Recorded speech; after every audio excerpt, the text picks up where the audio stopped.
ఏపీలో కూడా శ్రీలంకతో కంపేర్ చేసిర్రు. ఇంక అయిపోయింది ఏపీ పరిస్థితి అనుకున్న నేపథ్యంలో సరే చంద్రబాబు నాయుడు గెలిచిండు.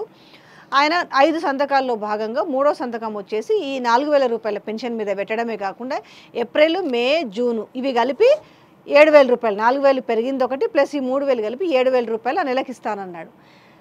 మరి ఇక్కడ పరిస్థితులు బాగానే ఉన్నప్పటికీ వీళ్ళు కూడా మాట ఇచ్చారు కదా, కనీసం ఈరోజు ఆ చేయూత కింద పెన్షన్లు ఏవైతే ఉన్నాయో అసలు వాటికి ఒక కట్ ఆఫ్ తేదీ కాదు, వాటి గురించి ఒక చర్చ కూడా లేదు. అంతలో భాగంగా మహిళలకు కూడా మహిళలు పెద్ద ఎత్తున బాగా ఇంప్రెస్ అయ్యేది దేని వైపు అంటే 2500 గురించి. మరి వాటి ఊసే లేదు. ఇప్పుడు దీనికే ఇంతవరకు ఇంకా రైతు భరోసా రాలేదు, రుణమాఫీ గురించి అది ఇంకా మెట్లెక్కుతానే ఉంది. మరి ఇవి వాట్ అబౌట్? కాదమ్మా, ఇప్పుడు ఫస్ట్ ఆఫ్ ఆల్ ప్రజానాయకుడికి ప్రజల మీద కొంత ప్రేమాభిమానం ఉండాలి, కొంత ఆర్ద్రత ఉండాలి. ఈ ప్రజలకు నేను ఒక వాగ్దానం చేసినాను, ఈ ప్రజలు నన్ను నమ్మారు, వీళ్ళ వల్ల వీళ్ళ ఓట్ల వల్ల నేను అధికారంలోకి వచ్చిన, మా పార్టీ అధికారంలోకి వచ్చి నేను ఇంత గొప్ప అవకాశం పొందిన, ముఖ్యమంత్రినైనా, వీళ్ళకి ఇచ్చిన వాగ్దానం సంపూర్తి చేయాలని చిత్తశుద్ధి ఉండాలి కదా. ఒక మనిషి మీరు ఎన్నన్నా చెప్పండి, ఒట్టిగా మీకు ఇంకో విషయం చెప్పన్నా, స్వతహా తెలియదు, తెలుసుకునే ప్రయత్నం చేయడు. అన్నిటికీ తోడు ఎంత అహంభావి అంటే ఎవడన్నా ఏదైనా చెప్పడానికైనా ట్రై చేస్తే, నేను వెళ్ళినాను కదమ్మా, నా వ్యక్తిగతమైన అనుభవం చెప్తున్నాను.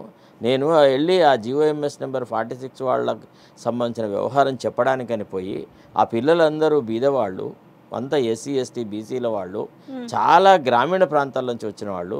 ఈ జీవో వల్ల ఓన్లీ హైదరాబాద్ జంట నగరాల్లో ఉన్న వాళ్లకు సమైక్యవాదులకే లాభం జరుగుతుంది. అంటే ఇక్కడ వలసగా వచ్చి ఇక్కడ ఉండి వాళ్ళ ఉద్యోగాలు చేస్తూ వాళ్ళ పిల్లలు ఇక్కడ చదువుకోవడం వల్ల 7వ తరగతి వరకు చదువుకున్న వాళ్ళకి లోకల్ క్యాండిడేట్ అని గుర్తింపు ఇవ్వడం వల్ల వాళ్ళకి ఇస్తున్నారు.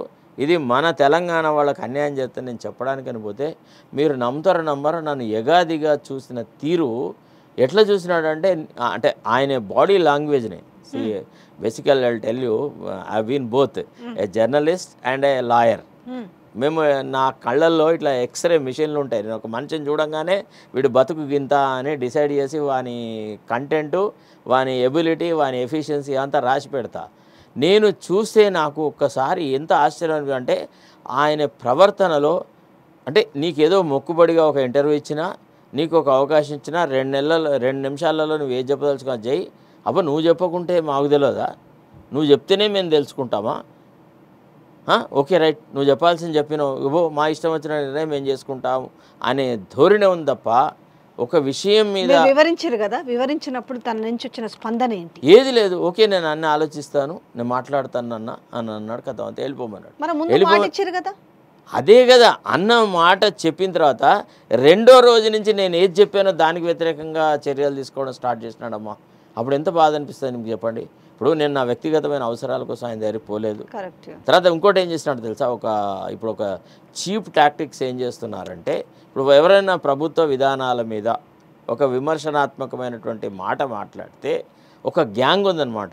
వాళ్ళ పని ఏంటంటే మన ఇంటర్వ్యూ పబ్లిష్ కాగానే వాళ్ళు కామెంటరీలు పెట్టడం, అంటే వాళ్ళే మోటివేటెడ్గా వాళ్ళ బతుకంతా ఏంటంటే, ఇప్పుడు వ్యక్తిగతంగా మీకు నాకు ఏదైనా ఒక కాంక్షను ఆపాదిస్తారు. అంటే విజయారెడ్డి ఏదో ఊహించింది, లేకపోతే ప్రెస్ అకాడమీ చైర్మన్ కావాలనుకున్నది, ఆమె ట్రై చేసింది, మొట్టమొదటి మహిళా ప్రెస్ అకాడమీ చైర్మన్ అయితే బాగుండు అనే ఆలోచన ఆమెకు ఉండింది, ఆమె ప్రయత్నం చేసింది, కానీ మేము ఆమెకు ఇవ్వకపోవడం వల్ల ఆమె రేవంత్ రెడ్డి మీద మన్ను వస్తుందని ఆమెను అంటారు.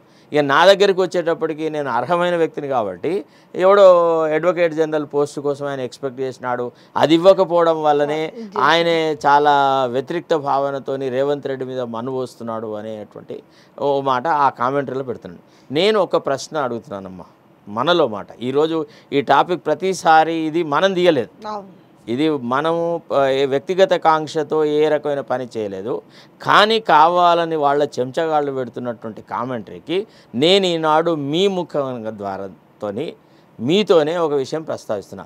ఈయన సెలెక్ట్ చేసిన వాళ్ళల్లో ఫర్ ఎగ్జాంపుల్ నన్ను అడ్వకేట్ జనరల్కి నేను ట్రై చేసినాను, నాకు రాలేదు కాబట్టి రేవంత్ రెడ్డి మీద నాకు కోపం అని నా మీద ఆరోపణలు చేస్తున్నారు కదా. నేను అడుగుతున్నాను, నువ్వు సెలెక్ట్ చేసిన అడ్వకేట్ జనరల్ ఏమంత పెద్ద పూటమగాడు చెప్పండి ఒక మాట. చవట ఉన్నమాట చెప్పాలంటే సమైక్యవాదుల జంటలో ఉండే, సమైక్యవాదులతో గుమికూడినాడు. ఆనాడు తెలంగాణ ఉద్యమం జరిగినాడు, ఆయన ఎక్కడుండే? పోనీ మా ఎకడమిక్ ఎఫిషియన్సీలో కానీ ప్రొఫెషనల్ ఎఫిషియన్సీలో కానీ ఆమె ఎనీవే ఇన్ఫీరియర్ టు హిమ్? చెప్పండి ఒక మాట. ఆయన కంటే నేను ఇన్ఫీరియర్నా ఏ విషయంలోనైనా? ఏదీ లేకుండా ఒక కొద్ది కాలంలోనే చేరిన అనతి కాలంలోనే ముఖ్యమంత్రి యొక్క బాధ్యతలు చేపట్టగలిగిన వ్యక్తి అయితే, ముఖ్యమంత్రి పదవి కావాలన్న కాంక్ష రేవంత్ రెడ్డికే ఉంటే అన్ని ధారపోసి పూర్తిగా ఒక యుద్ధం చేసి కేసీఆర్ మీద తెలంగాణ ఉద్యమంలో పార్టిసిపేట్ అయ్యి మా జీవితాలు ధారపోసిన వ్యక్తులు మేము ఎంత టెన్షన్ ఎదుర్కొన్నాము, ఎన్ని సమస్యలు ఎదుర్కొన్నాం కేసీఆర్ ప్రభుత్వంలో. మేము ఏదైనా ఎక్స్పెక్ట్ చేస్తే తప్ప నేను అడగలేదు. ఆనెస్ట్లీ చెప్తున్నాను. కావాలంటే ఎవరితోనే ఛాలెంజ్ చేస్తాను. నేను ఎవరికన్నా ఒక కాగితం ఇచ్చో లేకపోతే రేవంత్ రెడ్డి గారిని కలిసో లేకపోతే ఇంకెవరు సుదర్శన్ రెడ్డి అని ఒక ఆయన ఉంటాడు, చెప్తా. ఆయన నా క్లాస్మేటే, బట్ ఈజ్ పచ్చి సమైక్యవాది. అంటే ఈ రేవంత్ రెడ్డి మనస్తత్వం ఏంటంటే సమైక్యవాదులు తప్ప తెలంగాణ వాదాన్ని కానీ తెలంగాణ వాదం గురించి మాట్లాడేవాళ్ళు కానీ తెలంగాణ ప్రజల పట్ల ఎంతో కొంత ఆప్యాయత ఉన్న ఏ వ్యక్తిని ఓర్వడు. I would have no objection. Honestly నేను ఐ వెల్కమ్డ్ ఇట్. నా క్లాస్మేటే Sudarshan and myself both have studied law in Osmania university. In which way I'm inferior? నేను నాసిరకం సరుకునా? ఇప్పుడు ఈ వీళ్ళు ఎవరైతే నా మీద కామెంట్ పెడతారో ఇది వాళ్ళకు సమాధానం. నిజానికైతే నేను ఎక్స్పెక్ట్ చేయలేదమ్మా. ఎందుకంటే నాకు సరిపోయింది. ఎప్పుడైతే ఈ ప్రభుత్వం ఏర్పడేటప్పటికి there was some tragedy in my family. I was otherwise you know in a deep sorrow, ఒక మెలాంకలీలో ఉంటి, ఒక రకమైనటువంటి ఆవేదనలో ఉంటి నేను నా భవిష్యత్తు గురించిన ఆలోచనే చేయలేనంత దుఃఖసాగరంలో ఉన్న నాకు ఇట్లాంటి వ్యక్తిగతమైన కాంక్షలు ఆపాదిస్తే బక్కా జడ్సన్కి లేదా కామెంట్స్ చూడండి. ఆయన మాట్లాడుతుంటే అక్కడ ఉండి అంత పోరాటం చేసి వచ్చి అన్నేళ్ల పాటు కాంగ్రెస్లో ఉంటే. అవునమ్మా, కేసీఆర్ మీద యుద్ధం ఎవడు చేసినాడమ్మా? ఆయనకు కూడా ఈరోజు ఎట్లా ఆపాదిస్తున్నారు తెలుసా అసలు?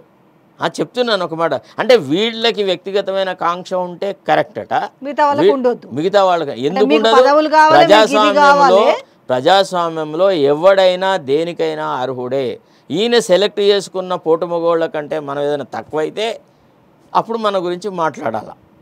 అంతేగాని అసలు సరిగా 10 నిమిషాలు ఆర్గ్యూ చేయలేడు. ఆయన సొంత వకీల్ని ఒకతన్ని అడిషనల్ అడ్వకేట్ జనరల్గా అపాయింట్ చేసినాడు. నేను అడుగుతున్నా, నేను నీ సొంతానికి అపాయింట్ చేసావా? రాష్ట్ర ప్రభుత్వం తరఫున అడిషనల్ అడ్వకేట్ జనరల్ని అపాయింట్ చేసేటప్పుడు అర్హులు ఎవరు ఉన్నారు అనే పరిశీలన చేసినావా? నీ ఇంట్లో పాలేరుగాడికి పోస్ట్ ఇచ్చినావు కదా నువ్వు, నీ సొంత కేసులు చేసిన వాడికి నువ్వు ఇచ్చినావు కదా. పట్టుమని 10 నిమిషాలు ఏ కేసు ఆర్గ్యూ చేసినాడని నువ్వు సెలెక్ట్ చేసి ఇచ్చినావు? అడగరా నేను?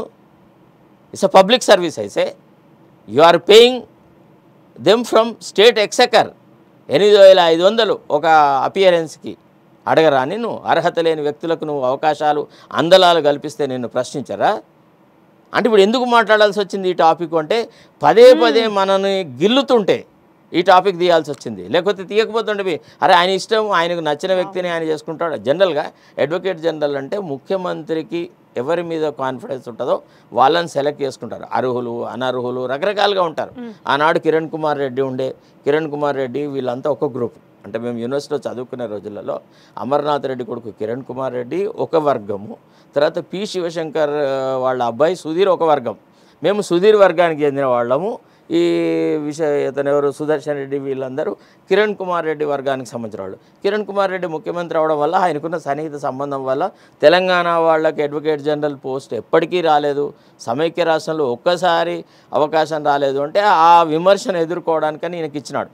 ఈయన పెద్దదో న్యాయ స్రష్ట అని కాదు, పెద్ద గొప్ప ఆర్గ్యుమెంట్ చేసినాడని కాదు. విన్నారా? సో ఇవన్నీ జరిగినాయి అనమాట. నేను అనేది ఏమంటే నీవు మిమ్మల్ని ఎందుకు మీరు అంత ఫైట్ చేసిరు, మీరు ఒక అడ్వకేట్గా జనరల్గా అయినా కూడా అంటే లిటిల్ బిట్ కన్సిడర్ కూడా ఎందుకు జరగలేదు? అంటే మీరు ఒక సమస్య మీద పోయినప్పుడు కూడా కనీసం ఏం చెప్తున్నారు అని. నన్ను ఆయన కన్సిడర్ చేయకపోవడానికి అనేకమైన కారణాలు ఉంటాయి. ఒకటి ఏమంటే రేవంత్ రెడ్డి గారికి ఎవరైతే తెలుగుదేశం పార్టీని, తెలుగుదేశం ప్రభుత్వాన్ని, చంద్రబాబు నాయుడును విమర్శించారో వాళ్ళని ఆయన ఇష్టపడాడు. తెలుగుదేశం బ్యాక్గ్రౌండ్ ఉండాలి, తెలుగుదేశం పట్ల సాఫ్ట్ కార్నర్ ఉండాలి, తెలుగుదేశంలో ఎప్పుడో ఒక దశలో ఈయనతో పాటు పనిచేసినటువంటి వాతావరణం ఉండాలి. నేను అదే కల్చర్ నుంచి వచ్చినాను. I'm a product of Eenadu. I have got very good links with Chowdharys, ఎన్నో ఉన్నాయి. కానీ ఎన్టీ రామారావును ఏ రకంగా అయితే చంద్రబాబు నాయుడు ద్రోహంతో ఆయనకు వెన్నుపోటు పొడిచి అంత గొప్ప నాయకుడిని అధికారంలో లేకుండా చేశాడో, ఎన్టీఆర్ పరిపాలనను మొగ్గదొడవకుండా చేసినాడో, చాలా హీనాతిహీనమైనటువంటి దశలో రామారావు గారిని పదవిచ్యుతులు చేసినారు. ఆ విషయాన్ని నేను ఎన్నడూ జీర్ణించుకోలేకపోయినా, ఆ విషయాన్ని నేను బాహాటంగా మాట్లాడినాను చాలా సందర్భాలలో. నా దృష్టిలో రామారావు గారు ఒక ప్రజల పట్ల అమితమైన ప్రేమాభిమానాలు గల ఒక గొప్ప నాయకుడమ్మ. మనం అనొద్దు కానీ రామారావు గారు వచ్చే నాటికి బీద బలహీన వర్గాలకు కానీ ఎస్సీ ఎస్టీలకు కానీ ఏ రకమైనటువంటి ప్రమేయం లేదు పరిపాలనలో. అట్లాంటి వాళ్ళ గురించి ఆలోచించి పేద ప్రజల కోసమని 2 రూపాయల కిలో బియ్యం ఇచ్చి ఎన్నో రకాల సంక్షేమ పథకాలు అమలు చేసేసి పేద ప్రజల అభ్యున్నతికి కృషి చేసినాడు. అట్లాంటి వ్యక్తి పరిపాలనను ఈయన లక్ష్మీపార్వతి అనే ఒక నెపంతోని బొందముంచాడు కదా అనేటువంటి బాధ నాలో ఉండింది. నేను ఆయన క్షమించలేకపోయినా. That is one point. రెండోది, రేవంత్ రెడ్డికి సంబంధించిన కేసులు నేను అప్పుడు గవర్నమెంట్ పీడర్గా ఉన్నప్పుడు, స్పెషల్ గవర్నమెంట్ పీడర్గా ఉన్నప్పుడు ఆర్గ్యుమెంట్ చేయాల్సి వచ్చింది. అప్పుడు నేను టీఆర్ఎస్ ప్రభుత్వం తరఫున ఉన్నా. అయితే ఈయన గురించి చాలా గొప్పగా చెప్పి ఆయన లైఫ్కు థ్రెట్ ఉంది, అది ఉంది, ఇది ఉంది అంటే నేను I just fooled it. I said who would waste a bullet on him, why should there be any threat to his life అని. సరే, ఇది ఏదైనా కానీ కాక he is entitled to have his own opinion about me. I care 2 hoots for that. Similarly, I also have got an opinion about me. But that has nothing to do with our jobs కదా. ముఖ్యమంత్రిగా ఆయన తన బాధ్యతలు నిర్వర్తిస్తాడు, జర్నలిస్టులుగా మీరు మీ role play చేస్తారు, నేను నా role play చేస్తాను. మనం చేసే విమర్శలో ఇది సద్విమర్శ అవునా కాదా, ఈ విమర్శలో కంటెంట్ ఎంత ఉంది, కరెక్ట్నెస్ ఎంత ఉంది అనే విషయాలను పరిశీలించకుండా కేవలం విజయారెడ్డి గారు కాబట్టి ఆమెను బీఆర్ఎస్తో జతగడతా, శరత్ కుమార్ కాబట్టి గాడిది కొడుకు ఏదో ఒక అడ్వకేట్ జనరల్ పోస్ట్ అడిగాడు అని, అసలు నేను అడిగిన దాఖలాలు ఎక్కడున్నాయి? ఎవడికి నేను నా రిప్రజెంటేషన్ ఇచ్చా, ఎవడి ద్వారా ట్రై చేసినా? మరి వాడు వచ్చి చెప్పొచ్చు కదా, నా ద్వారా ట్రై చేసినాడు, నేనే పోయి ముఖ్యమంత్రి దగ్గర ఈ రిక్వెస్ట్ చేసినా ఆయన కాదని అన్నాడని ఒక్కడిని చెప్పమనండి. నేను ఎవరిని అడగలేదమ్మా. ఇదంతా కేవలం ఒక మోటివేటెడ్ క్రిటిసిజం చేసేసి ఈయన పరిపాలన పెద్ద గుప్తుల నాటి స్వర్ణయుగము అని చెప్పుకోవడానికి చేస్తున్న ప్రయత్నం.